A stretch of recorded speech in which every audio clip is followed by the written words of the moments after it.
অন্তর্নিহিত সমস্যা তো রয়েছে, তবে বহিরাগত শক্তির হাতও রয়েছে।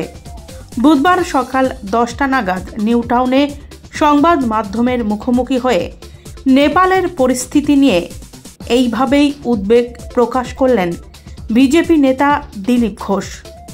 উল্লেখ্য, গত 4 সেপ্টেম্বর নেপালে নিষিদ্ধ হয় ফেসবুক, ইউটিউব, এক্স সহ প্রায় সব ধরনের সোশ্যাল মিডিয়া। সংস্থাগুলির বিরুদ্ধে অভিযোগ যে তারা নেপাল প্রশাসনের সঙ্গে সরকারিভাবে নথিবদ্ধ হয়নি। 7 দিনের ডেডলাইন দিলেও তা মানেননি 26টি সোশ্যাল মিডিয়া প্ল্যাটফর্মের একটিও। তাই এই কড়া সিদ্ধান্ত নেয় কাঠমান্ডু সরকার। এমন সিদ্ধান্তেই বেজায় খেপেছে নেপালের জেনজি। সোমবার হাজার হাজার মানুষ কাঠমান্ডুর রাস্তায় নেমে প্রতিবাদ দেখান। রাতের মধ্যে তা হিংসাত্মক চেহারা নেয়। এরপর মঙ্গলবার আন্দোলনের ঝাঁজ আরও বাড়ে। এই পরিস্থিতিতে জনরোষের মুখে পড়ে ইস্তফা দিতে বাধ্য হন প্রধানমন্ত্রী কেপি শর্মা ওলি।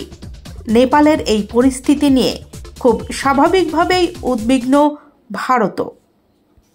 দেখুন, গত 5-7 বছরের মধ্যে ভারতের বিভিন্ন পড়োশী দেশ সব জায়গায় কিছু না কিছু অশান্তি চলছে এবং কিছুটা তাদের অন্তর্নিহিত, কিছুটা বহিরাগত শক্তির ইন্টারফারেন্স আছে, তাতে হাত আছে। তার ফলে সেখানে নিয়মিত কিছু না কিছু ঘটনা ঘটছে, রাজনৈতিক পরিবর্তন হচ্ছে, আর্থিক দিক দিয়ে দেশগুলো ক্ষতিগ্রস্ত হচ্ছে, সমাজের মধ্যে বিভেদ তৈরি হচ্ছে, হিংসা হচ্ছে। এটা ওই দেশগুলো, এমনিতে গরিব দেশগুলো, তাদের জন্য ভবিষ্যতের জন্য খুবই খারাপ। কিন্তু এই ব্যাপারে আমরা কিছু বলতে পারি না, করতে পারি না। ওটা এদের অন্তর্নিহিত একটা স্বতন্ত্র দেশ, সেখানকার জনতাই ব্যাপারে ডিসিশন নেবেন কি হওয়া উচিত।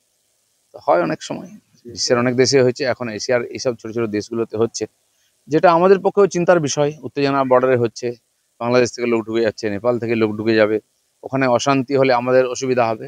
ওইসব দেশগুলোর সঙ্গে আমাদের ব্যবসায়িক সম্পর্ক ভালো আছে, ব্যবসায়িক দিক দিয়েও ভারতের ক্ষতি হবে। তবে আমার মনে হয় বহু দেশকে মাননীয় প্রধানমন্ত্রী নরেন্দ্র মোদীর সহযোগিতায় সেখানে সমস্যা সমাধান হচ্ছে, বিশ্ব হচ্ছে, এখানেও ভারতের সহযোগিতা থাকবে, আমরা তাদের সঙ্গে আছি। আর শান্তি আসবে ওই দেশগুলোতে, আবার তারা এগোবে। দেশের উপরাষ্ট্রপতি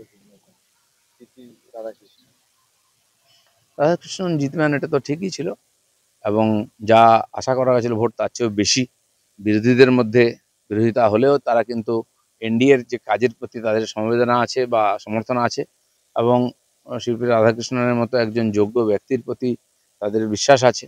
সেই জন্য বিজেপির সঙ্গে বা এনডিএতে না থেকেও বহু সাংসদ ভোট দিয়েছেন। 3 দিনের উত্তরবঙ্গ সফরে মুখ্যমন্ত্রী মমতা বন্দ্যোপাধ্যায় বুধবার জলপাইগুড়িতে এবিপিসি ময়দানে সভা করবেন মুখ্যমন্ত্রী। এখন একটাই যোদ্ধা উনি, বাকিরা তো নিজের নিজের ভবিষ্যৎ নিয়ে চিন্তিত টিএমসিতে, তাই উনি সবই সামলাচ্ছেন। এখন দেখলেন প্রশাসন নিয়ে কিছু করা যাবে না, যা ঘটনা ঘটছে। এখন যাই হোক করে পুরনো লোকেদের ধরে ইলেকশন জেতার জন্য চেষ্টা করছেন, তাই তিনি পুরোপুরি পরিশ্রম করছেন আর কি, তার পার্টিকে বাঁচাবার জন্য।